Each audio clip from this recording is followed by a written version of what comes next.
Stop. Listen to me. Your mother didn't die the way they told you. The words were barely louder than a breath, yet they hit Officer Daniel Hayes like a siren cutting through steel, freezing him mid-motion as the cold metal cuffs clicked shut around Evelyn Brooks' thin wrists, the fluorescent lights above flickering softly, while the entire grocery store seemed to hold its breath. Carts abandoned mid-aisle, phones slowly rising as strangers sensed something shifting in the air, because the old woman didn't look afraid. Not even a little, her posture calm, her silver-gray hair neatly tied back, her eyes steady and locked onto his like she had been waiting for this exact moment. And Daniel felt it immediately. That strange, sinking pull in his chest, the kind that didn't come from a routine call or a shoplifting report, but from something deeper, something buried, something personal.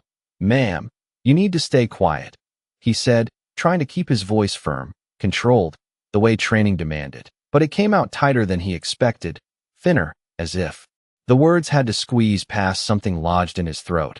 And around them the store manager, Lisa Carter, crossed her arms with a sharp, rehearsed confidence, her heels clicking once against the polished floor as she spoke up quickly. Too quickly. She was caught on camera taking items without paying. "Officer, we have clear footage," her tone crisp, decisive, the kind meant to close a case before it even opened. But Daniel didn't move. Not yet, because Evelyn leaned in just slightly, close. Enough that only he could hear her next words. And when she spoke again, softer this time, almost like a memory slipping through time. "I was there that night, when everything went quiet. The world tilted, just a fraction, just enough for Daniel to feel it. His grip loosening without permission as a faint ringing filled his ears, drowning out the distant hum of refrigerators and murmured whispers. Because no one knew about that night. No one outside the sealed report.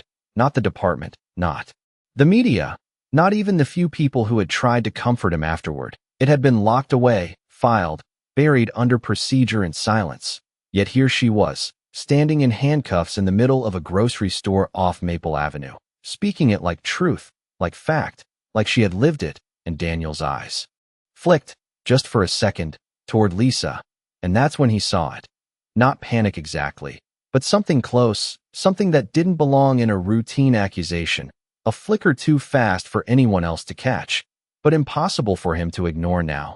And suddenly the bright eyes felt colder, longer, like they stretched into something unseen, something unfinished, as Evelyn straightened slightly, the cuffs glinting under the lights, her voice calm, unwavering. "You're making the same mistake again, Officer Hayes," she said. And this time she didn't whisper. This time the words carried just enough for the silence to crack open around them. And Daniel felt it fully then. That quiet, undeniable shift. The moment when a simple arrest stopped being simple. When a story he thought was over reached out and pulled him back in. Because somewhere between the click of those cuffs and the weight of her words, he realized one thing with chilling clarity. This wasn't about stolen groceries, and it never was. Daniel Hayes did not move right away, even as the low murmur of the store began to rise again around him, voices layering over each other in confusion, curiosity, and quiet judgment. The soft hum of fluorescent lights pressing down like a weight he could suddenly feel, because the words she had spoken did not fade, they did not blur, they stayed sharp, precise, echoing in the same place in his mind where he had locked everything else away. And he forced a breath, slow and measured, the way he had been trained, grounding himself in the present, in the polished tile floor beneath his boots, in the faint scent of detergent and cardboard boxes, in the reality that this was supposed to be simple, just another call, just another report. "Ma'am," he said again, more firmly this time, though his voice still carried that thin edge of something unsettled.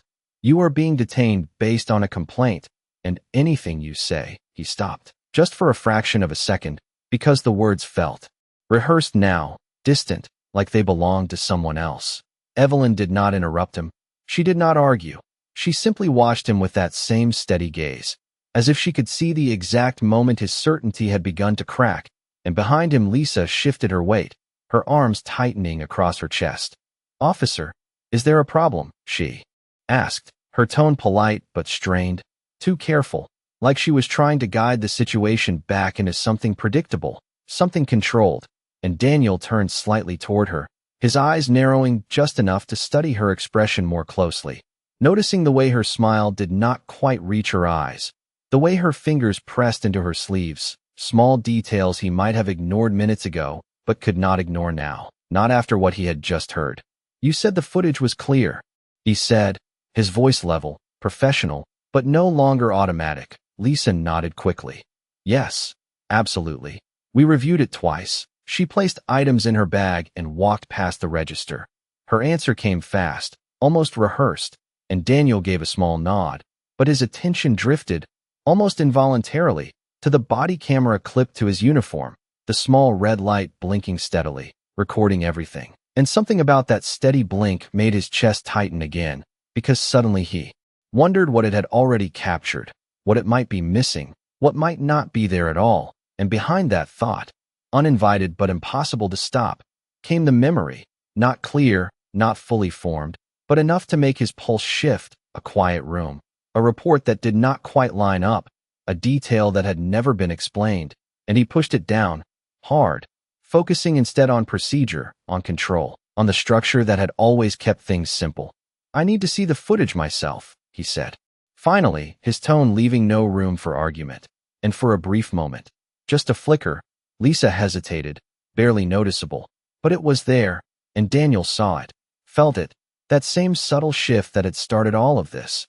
And behind him, Evelyn spoke again, her voice calm, almost gentle, yet carrying a quiet certainty that cut through everything else. "Take your time, Officer Hayes," she said. "The truth has been waiting longer than you think." And this time, Daniel did not respond right away, because something in those words settled deeper than the rest. Not as a threat, not as a warning, but as a promise. And as he reached toward the radio on his shoulder, his fingers paused for just a moment, hovering there, caught between what he was supposed to do and what he was beginning to feel. And in that small, silent hesitation, the case he thought he understood slipped just a little further out of reach. The small office behind the customer service counter felt tighter than it should have, the air still and faintly warm from an overworked ceiling vent. As Daniel Hayes stood just inside the doorway watching the security monitor flicker to life, the grainy black and white footage casting shifting shadows across his face, while Lisa Carter hovered near the desk, her posture composed but her fingers tapping once, then stopping, as if she had suddenly remembered not to draw attention to herself. And on the screen the aisle appeared exactly as she had described, shelves lined neatly, fluorescent lights buzzing overhead, a timestamp glowing in the corner.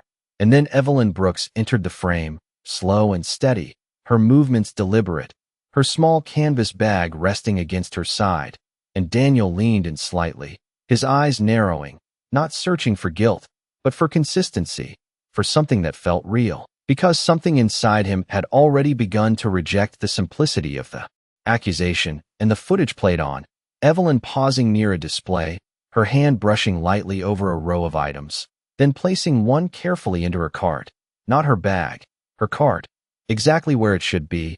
And Daniel felt that first quiet shift, that subtle misalignment between what he was seeing and what he had been told.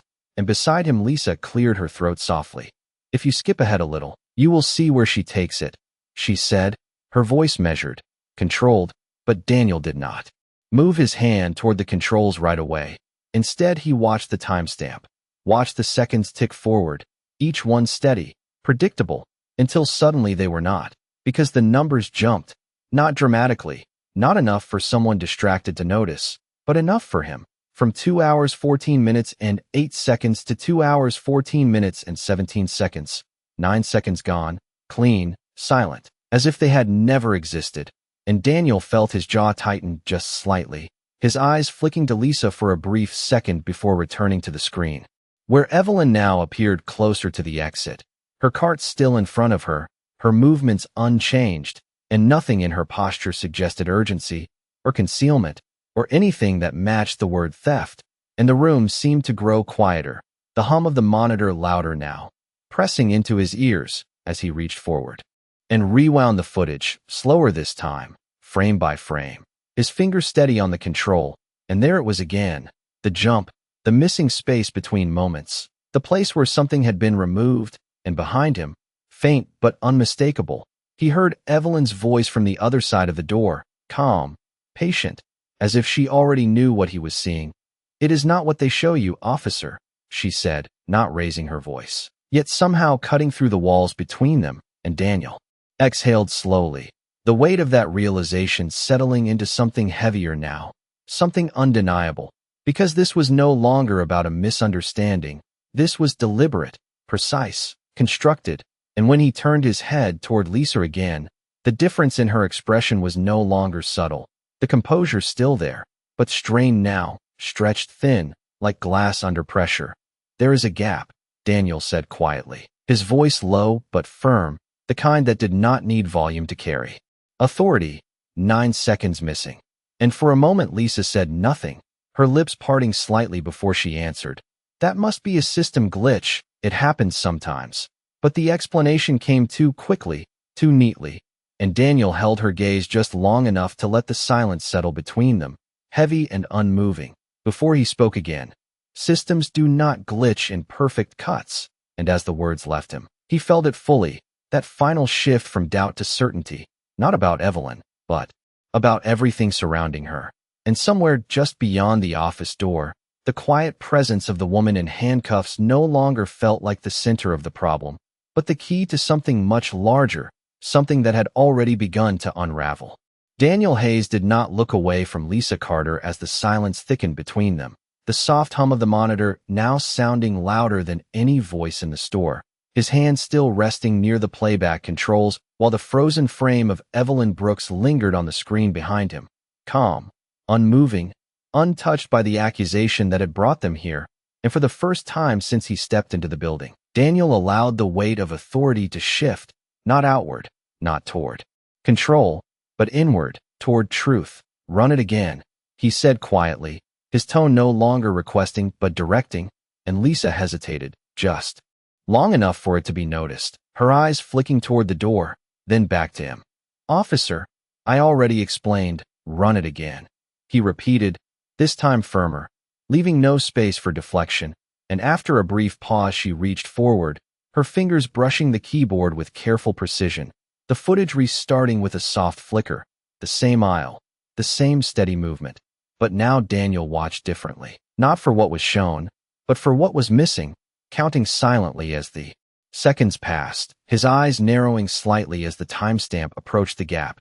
And there it was again, the clean jump, the missing space where reality had been edited into something else, and he leaned back just slightly, exhaling through his nose, the kind of controlled breath that came before a decision, not after. "That is not a glitch," he said, his voice calm but unmistakably certain, and Lisa's posture stiffened, her composure tightening like a thread pulled too far. "With all due respect, officer, our system is maintained regularly.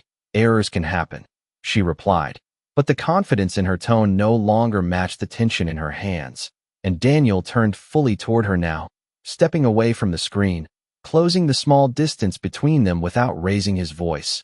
"Errors do not remove exactly 9 seconds and leave everything else intact," he said, each word measured, deliberate. And for a moment neither of them spoke, the air between them holding something unspoken, something that had already begun to shift beyond her control. And from outside the office, faint but present, came the murmur of the crowd, the quiet buzz of attention still fixed on the scene unfolding just beyond the door. And then, like a thread weaving through it all, came Evelyn's voice again, soft but steady. "You are getting closer now," she said, and Daniel felt it, not as pressure, not as urgency, but as confirmation, the kind that settled into place rather than pushed forward. And he reached for the radio on his shoulder, his fingers no longer hesitating. "Dispatch, I need a unit to verify store system logs and security integrity," he said, his tone even, controlled, but carrying a weight it had not held before. And as he lowered his hand, Lisa's expression shifted again, the confidence finally giving way to something less certain, something edged with realization. And Daniel held her gaze for a moment longer before turning toward the door, the decision already made, because whatever this was, it was no longer contained within a single accusation. And as he stepped out into the store, the lights seemed brighter, sharper, the faces of the onlookers turning toward him in quiet anticipation, while Evelyn stood exactly where he had left her, her posture unchanged, her presence calm in the middle of the tension. And for the first time, Daniel did not see her as someone being held, but as someone holding the truth itself, waiting patiently for him to catch up. The store felt different when Daniel stepped back onto the floor, as if the air itself had shifted, heavier now, charged with something unseen, the quiet buzz of voices dropping into a low, watchful murmur as people sensed the change in him without knowing why. And he walked straight toward Evelyn Brooks, his steps measured but no longer automatic, no longer guided by routine alone, because something deeper had taken hold, something that refused to let this remain simple, and she watched him approach with that same calm expression, her wrists still bound in front of her, the metal catching the overhead light. Yet there was no urgency in her posture, no fear, only patience, as if time itself was no longer a concern to her. "You saw it," she said softly before he could speak, not a question, but a quiet statement of fact, and Daniel stopped a few feet away, his eyes meeting hers, searching not for guilt, but for understanding. "There is missing footage," he replied, his voice steady, but lower now, less performative, more real, and a faint nod followed, barely noticeable, yet full of meaning. "There is more missing than that," Evelyn said, her tone even, her words settling into him with a weight that did not come from volume, but from certainty. And Daniel felt it again, that pull, that unsettling alignment between what she said and what he had already begun to suspect. And behind him, Lisa stepped out from the office, her heels striking the floor with sharper rhythm now, her voice rising just enough to reclaim attention. "Officer, I think this is getting unnecessary. The situation is clear. We have procedures for this," she said. But the confidence no longer held the same authority, not after what had already surfaced, and Daniel turned his head slightly, not fully facing her, just enough to acknowledge her presence without giving her control of the moment. "Procedures require complete evidence," he said calmly, and the words seemed to land harder than they sounded, because Lisa's expression tightened again, that same thin line between control and concern, and for a moment the store fell into a strange stillness, like a pause between breaths. And then Evelyn shifted just slightly, not stepping forward, not resisting, simply adjusting her stance as she looked at Daniel with a quiet intensity.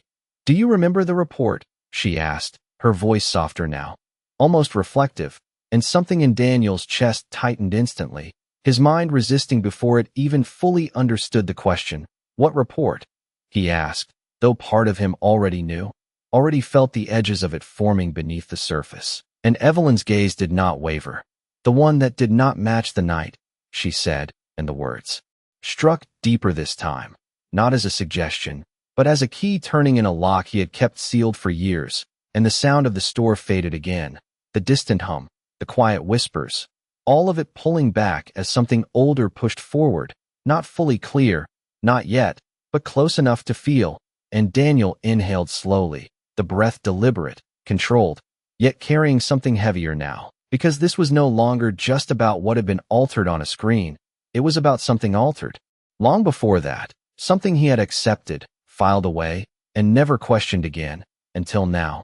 And when he looked back at Evelyn, there was a shift in his eyes, subtle but undeniable, the first real crack in the certainty he had carried for years, and she saw it, acknowledged it without a word, her presence steady, unwavering, as if she had been waiting not for this moment, but for him to reach it. And somewhere between the fading noise of the store and the quiet weight of her words, Daniel realized that whatever truth was beginning to surface, it was not new. It had always been there, hidden in the spaces no one had looked closely enough to see. Daniel Hayes did not answer right away, the question lingering in the air like something fragile, something that could break if handled too quickly.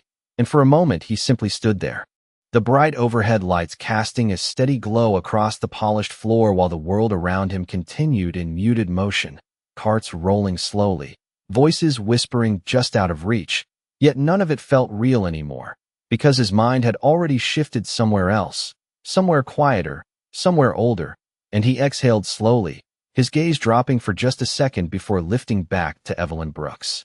"Reports are filed based on facts," he said, his tone controlled, measured, but there was a faint hesitation now, a subtle crack that had not been there before, and Evelyn tilted her head slightly, her expression unchanged, not challenging him, not correcting him, simply waiting, as if she understood that the truth was not something that could be forced, only recognized. Facts, she repeated softly, the word carrying a different weight in her voice, one that did not align with paperwork or procedure. And Daniel felt it again, that quiet tension pulling at the edges of his certainty. Because somewhere beneath the structure he had trusted for years, something did not sit right, something never had, and he turned slightly, his eyes drifting toward the front windows where the afternoon light filtered in, pale and steady, illuminating dust in the air like tiny fragments of something suspended, something unresolved. And the memory came again, clearer this time, not fully formed, but enough to make his chest tighten. A hallway, a closed door, voices speaking in low tones just beyond his reach, a report handed to him with a signature already in place. Details explained quickly, too quickly, and he had accepted it, because that was what he had been trained to do, to trust the process, to move forward, to not question what had already been decided. And behind him Lisa's voice cut in again, sharper now, less controlled. Officer Hayes, if there is nothing else, I would like this situation resolved. Customers are waiting, she said, but her words no longer carried authority. They carried urgency, the kind that came from something slipping out of control, and Daniel turned his head slightly, just enough to acknowledge her without breaking the moment. It will be resolved, he said calmly, and then he looked back at Evelyn, his focus narrowing, his voice quieter now, more deliberate.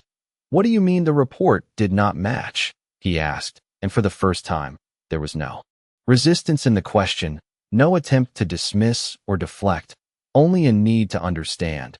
And Evelyn's eyes softened just slightly, not with sympathy, but with recognition, as if she had been waiting for that exact shift. I mean, she said slowly, each word placed with care, what was written is not what happened. And the simplicity of it made it heavier, not lighter, because it left no room for interpretation. No space to hide behind procedure or assumption, and Daniel felt something settle into place, not fully, not yet, but enough to know that whatever this was, it had roots that reached far beyond this store, far beyond this moment. And as he stood there, the noise of the world fading once more into something distant and unimportant, he realized that the truth he was beginning to face was not just about her. It was about him, about a version of events he had accepted without question, and about the quiet, persistent doubt that had lived beneath it ever since, waiting for a moment like this to finally be seen. Daniel Hayes felt the silence stretch longer than it should, the kind of silence that did not come from a lack of sound, but from the weight of something unspoken settling into place. And he shifted slightly, his posture no longer rigid with authority, but held in that careful balance between control and realization. His eyes still locked on Evelyn Brooks, as if looking away might cause whatever truth was forming to disappear again. If what was written is not what happened, he said slowly, choosing each word with deliberate care, then why was it written that way? And the question hung there, heavier than anything that had come before it, because this was no longer about doubt. It was about intention, and Evelyn's expression did not change, but something in her gaze deepened, as if the question itself confirmed that he was finally asking the right thing.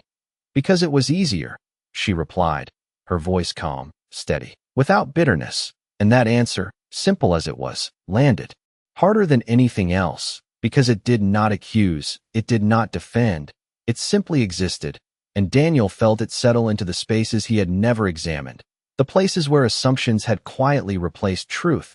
And behind him Lisa let out a soft, controlled breath, stepping forward just enough to reinsert herself into the moment.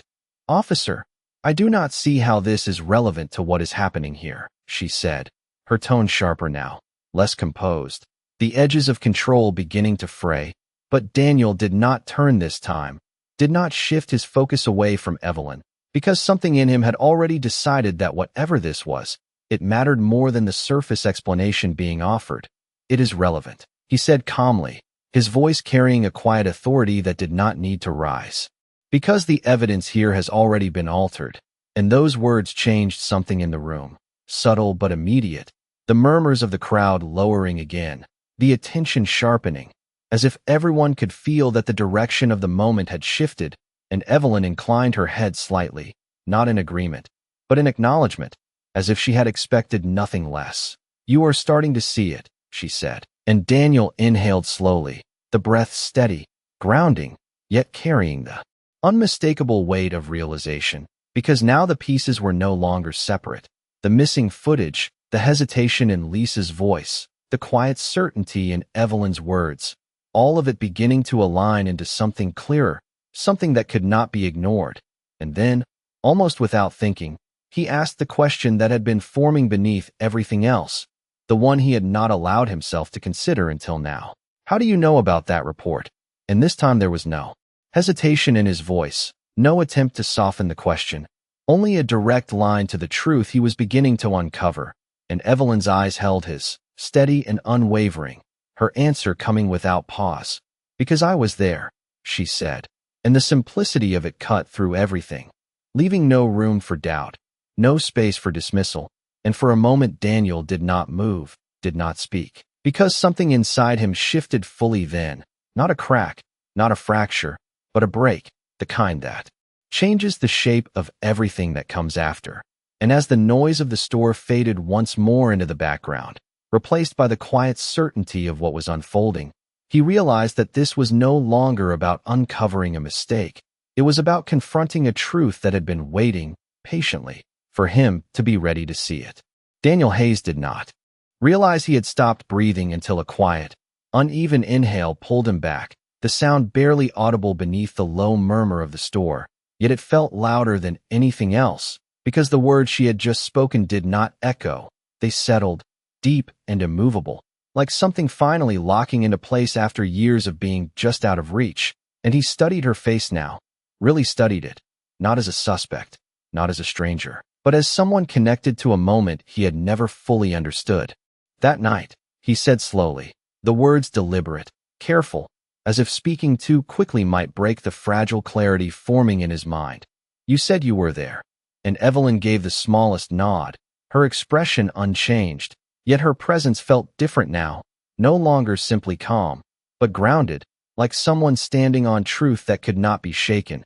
And behind them Lisa shifted again, her voice cutting and sharper than before. "Officer, I think this has gone far enough. If there is some kind of misunderstanding, it can be handled through proper channels," she said. But the control in her tone had begun to unravel, replaced by something closer to urgency. And Daniel finally turned his head toward her, not fully, just enough to acknowledge her without losing focus. "Proper channels rely on accurate information," he replied, his voice even, steady, and then he looked back at Evelyn, his attention narrowing once more. "Tell me what you mean," he said, and for the first time there was no resistance left in the question, no barrier of procedure or assumption, only a quiet need to understand.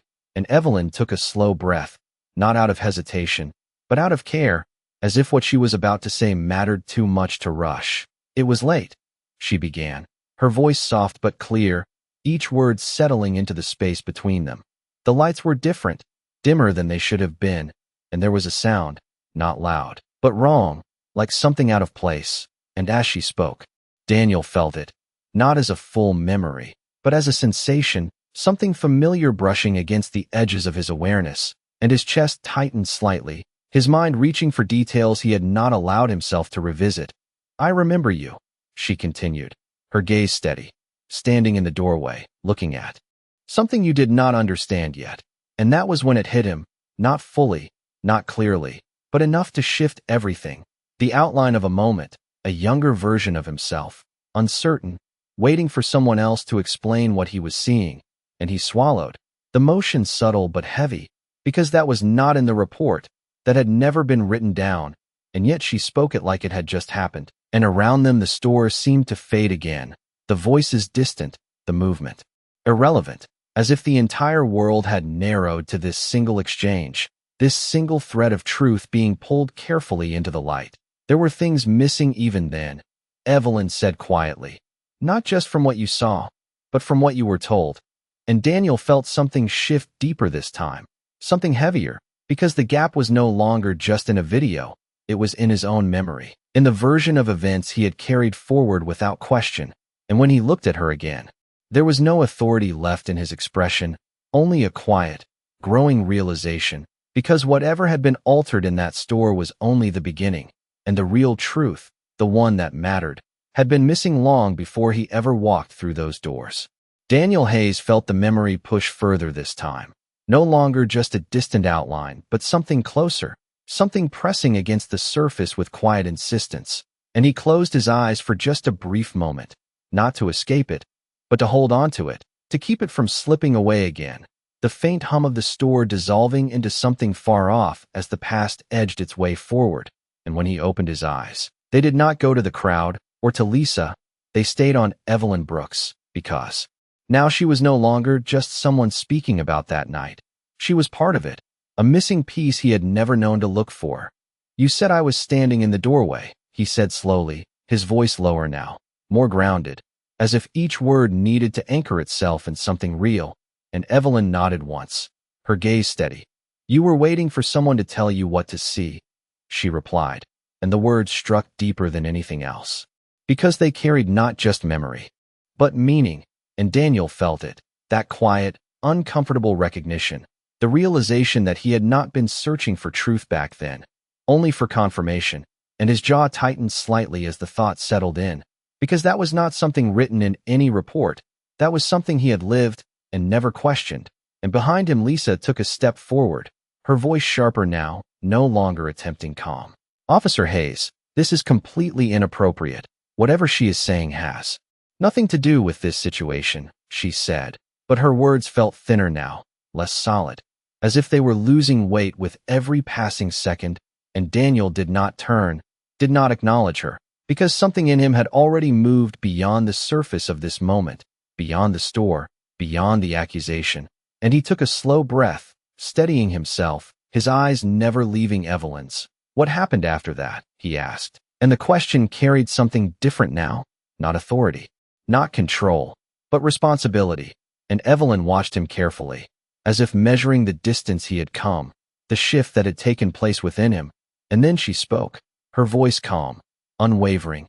"Someone stepped in front of you," she said. They spoke quickly, confidently, like they already had the answers, and you listened. And Daniel felt the memory sharpen, not fully, not clearly, but enough to recognize the shape of it, the presence of someone else, someone he had trusted without hesitation, and his chest tightened again, because he could feel it now, the moment where the truth had been redirected, not erased, just guided away from him. And Evelyn's voice softened slightly, though it did not lose its clarity. "You wanted to believe it was simple," she continued, "because simple meant you could move on. And that landed harder than anything else, because it was true in a way that was impossible to deny." And Daniel exhaled slowly, the breath heavier this time, because the realization was no longer forming. It was settling, taking shape in a way that could not be undone. And he glanced briefly toward the front windows, the light still steady, unchanged, a reminder that the world outside had not shifted, even if everything inside him had. And when he looked back at Evelyn, there was no resistance left, no barrier between what he had been told and what he was beginning to understand, only a quiet, growing certainty that the story he had accepted all those years ago had never been complete, and that the truth, the real truth, had been standing in front of him all along, waiting for him to finally see it. Daniel Hayes felt the final piece settle not with a sudden shock, but with a quiet, irreversible weight, the kind that did not demand attention yet changed everything it touched. And he stood there in the middle of the store, the fluorescent lights humming steadily above, the faint shuffle of customers shifting in place, all of it continuing as if nothing had changed, even though for him, everything had. And he looked at Evelyn Brooks with a focus that no longer searched for answers but recognized them.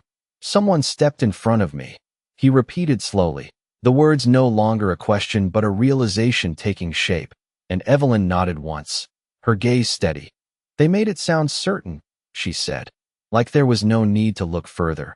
And Daniel's jaw tightened slightly, because now he could feel it clearly, the memory no longer distant, no longer blurred, but present enough to understand. A voice that had guided him, redirected him, closed the door on doubt before it had a chance to form. And he exhaled slowly, the breath measured but heavier than before, because that certainty he had trusted back then no longer felt like truth. It felt like something placed in front of it, and behind him Lisa's voice broke through again, sharper, more insistent. "Officer Hayes, I think we are done here. This situation has been addressed, and I expect it to be resolved," she said. But her words no longer carried control. They carried urgency, the kind that came when something carefully constructed began to unravel, and Daniel finally turned toward her, fully this time, his posture straight but no longer rigid, his expression calm yet unmistakably changed. "It will be resolved," he said quietly, and then after a brief pause, he added, "But not the way you expected," and the shift in those words landed instantly, the space between them tightening as Lisa's composure faltered, just for a second, just long enough to be seen, and Daniel held her gaze, not with confrontation, but with clarity, the kind that no longer needed to assert itself loudly, because it was already certain. "The footage has been altered," he continued, his voice even, each word deliberate, "and until that is fully accounted for, no further action will be taken." And the murmurs around them rose slightly, the tension in the store shifting direction once more, no longer centered on Evelyn, but on the space between truth and control that had just been exposed. And Daniel turned back to Evelyn then, his focus returning to the quiet center of it all, and for a moment neither of them spoke, because something unspoken had already passed between them, an understanding not built on explanation but on recognition, and he reached forward slowly, not rushed, not hesitant, and adjusted his grip on the situation itself rather than on her, his voice lower now, more grounded. "I should have looked closer back then," he said, not as an apology, not yet, but as a realization spoken aloud for the first time. And Evelyn's expression softened just slightly, not with satisfaction, but with a quiet acknowledgement of the truth finally being seen.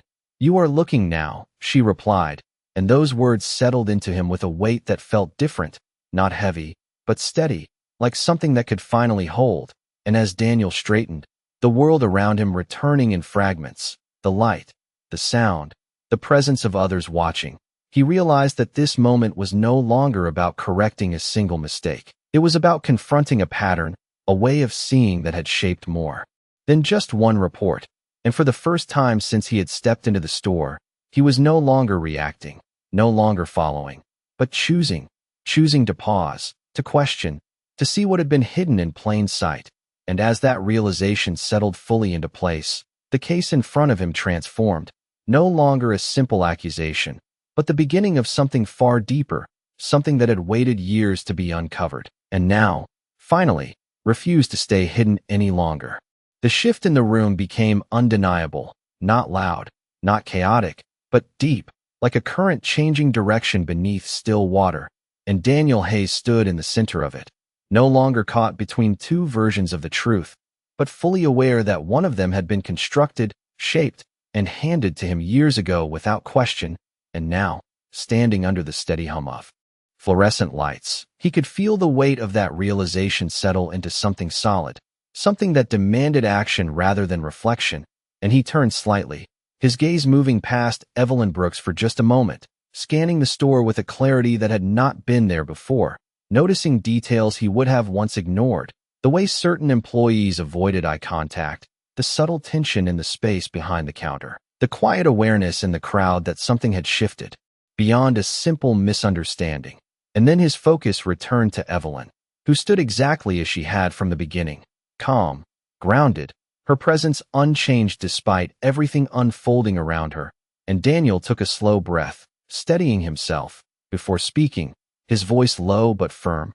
"I am going to correct this," he said, not as a promise, not as reassurance, but as a decision already made. And Evelyn watched him for a moment, her eyes softening just slightly, not with approval, but with recognition, as if she understood the difference between words spoken out of obligation and those spoken from truth.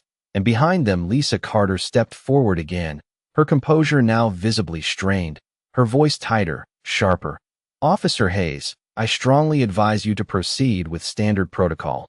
We have already established."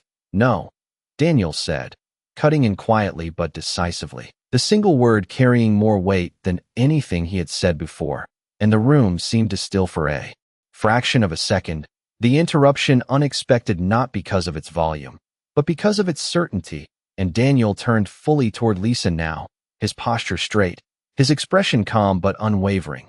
What has been established is incomplete, he continued, his tone even, measured.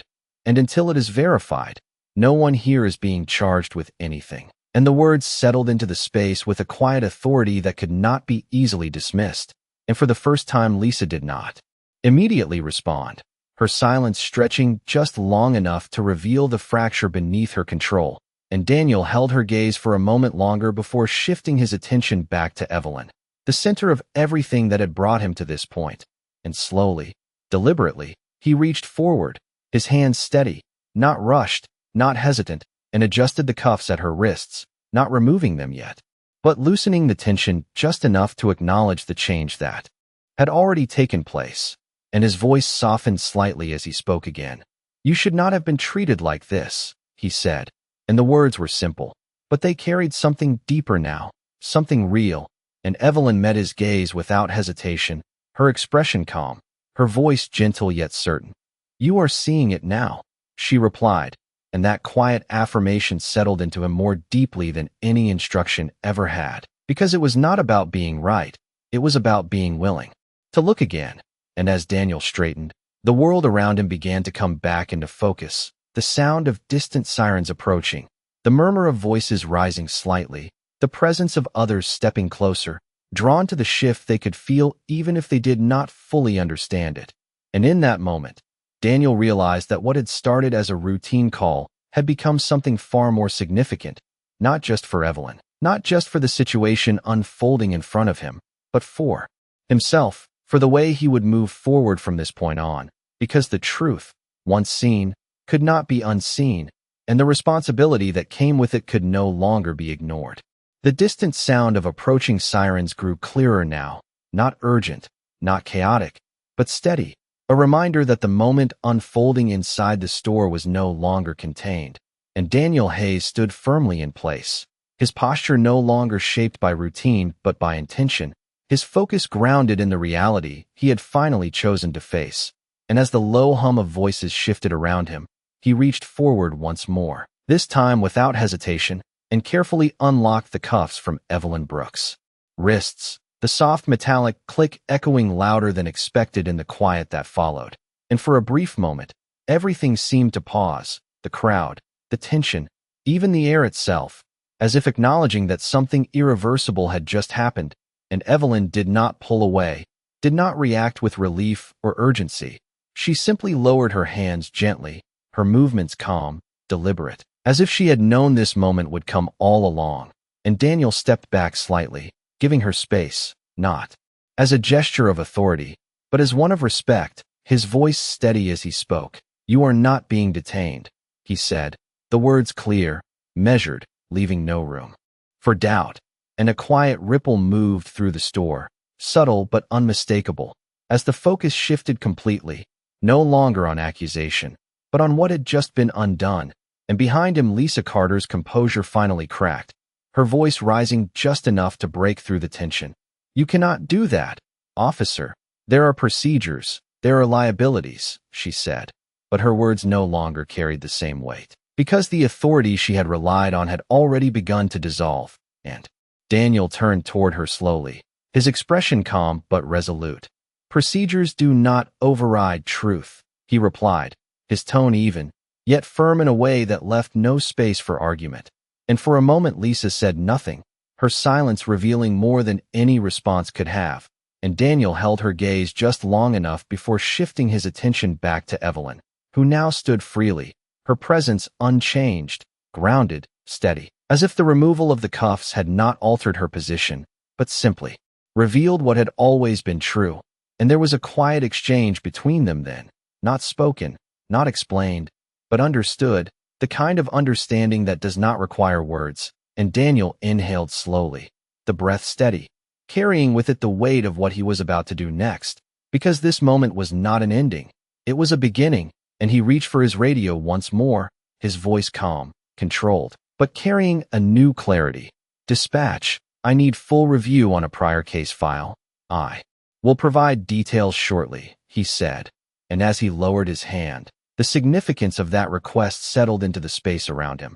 Because this was no longer about correcting a single mistake, it was about reopening something that had been closed, something that had been accepted without question. And as the first of the additional officers stepped through the entrance, their presence measured and attentive, Daniel remained where he was, not stepping back into routine, not handing off responsibility, but standing fully within the choice he had made. And when he looked at Evelyn again, there was no uncertainty left, only a quiet acknowledgement of the truth that had been waiting patiently for him to see it. And for the first time in years, Daniel felt something settle into place, not as closure, but as the beginning of something honest, something that could no longer be ignored. The store slowly began to breathe again, the tension easing not with a sudden release, but with a gradual shift, like a held breath finally exhaled. And Daniel Hayes stood still in the center of it all, the weight of his decision no longer pressing down on him, but settling into something steady, something that felt right in a way he had not experienced in years. And around him the presence of the additional officers created a quiet perimeter, not intrusive, not overwhelming, just enough to acknowledge that this moment had grown beyond its original bounds. And yet Daniel did not step away, did not hand control over, because this was no longer about protocol. It was about ownership, about standing in the truth he had chosen to face. And he turned his attention once more to Evelyn Brooks, who now stood freely beneath the bright store lights, her hands relaxed at her sides, her posture unchanged, as if the events of the last few minutes had simply unfolded exactly as they were meant to. And there was a stillness about her that contrasted sharply with everything else, not passive, not withdrawn, but grounded, like someone who had carried certainty long before anyone else had begun to question. And Daniel took a slow step closer, his voice quieter now, no longer carrying the authority of command but the honesty of recognition. "Why did you not say something sooner?" he asked, not as an accusation, but as a genuine question. And Evelyn met his gaze without hesitation, her eyes calm, her voice soft yet unwavering. "Because you were not ready to hear it," she replied, and the simplicity of that answer settled into him with a clarity that did not need explanation, because he understood it now in a way he could not have before, understood that truth does not force itself forward, it waits, patiently, until it can be seen. And Daniel nodded slightly, more to himself than to her, the motion small but meaningful, and behind him the quiet murmur of the store continued to shift, people beginning to move again, conversations restarting in hushed tones. Yet the energy had changed, the focus no longer on suspicion but on something deeper, something more reflective. And Lisa Carter stood near the edge of the scene, her composure diminished, her presence smaller now, as if the structure she had relied on had quietly dissolved around her. And Daniel did not address her again, not in that moment, because his attention was no longer drawn to control, but to clarity. And he reached down briefly, picking up the cuffs he had removed, the metal cool in his hand. And for a second, he simply looked at them, not as a tool, but as a symbol of everything that had just shifted. And then he set them gently on the nearby counter, the sound soft but deliberate, marking the end of something that could not be undone. And when he looked back at Evelyn, there was no distance left between what he had believed and what he now understood, only a quiet, steady acceptance of the truth that had always been there, waiting for him to see it. And Evelyn gave the slightest nod, not of approval, not of validation, but of completion, as if a circle that had been left open for years had finally closed. And Daniel felt it then, not as relief, but as responsibility, the understanding that what he had uncovered here was only the beginning, that there were still questions to answer, still truths to bring forward. And as the store returned to its normal rhythm, the lights steady, the sounds familiar, Daniel remained where he was for a moment longer, standing in that quiet space between past and present, knowing that when he stepped forward again, it would not be as the same person who had walked in, but as someone who had finally chosen to see.